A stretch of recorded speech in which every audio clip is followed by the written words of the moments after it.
आदरणीय नितीन गडकरी साहेब, आपण सोलापुरात यायला लागलात.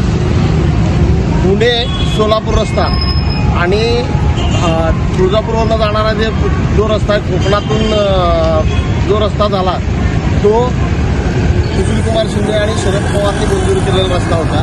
तुमचे पंतप्रधान येऊन तो खोटं बोलतात. हे रस्ता आम्ही केला आहे आणि तुमच्या अजेंड्यामध्ये टाकता हे रस्ता तुम्ही केला. चुकीचं ते चुकीचं आहे.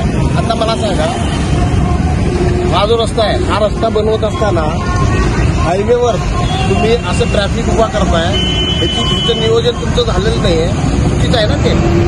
आणि तुम्ही 5 वर्षापूर्वी जे प्लॅनिंग करता गुगलवरनं बघून, त्या जमिनीमध्ये किती मोठा भ्रष्टाचार आहे मला माहीत आहे. आणि तुम्ही मंगळवेढ्याच्या एका माणसाला, सुशीलकुमार शिंदेला पाडण्यासाठी जे रतीब पोचवलं तर कोके, त्या कोक्याचा हिशोब माझ्याकडे आहे, लक्षात ठेवू द्या. आणि त्याला तुम्ही आता उमेदवारी दिलात. तुमच्या एवढं भ्रष्ट कोणीही नाही. तुम्ही रस्ते विकास नाही, रस्ते विकास मंत्री आहेत. धन्यवाद. आणि टॅक्स कमी करा, हे टोळ कमी करा. आमच्याच पैशाने टोळ घ्यायचं आणि विकास केलं म्हणायचं, हे चालणार नाही.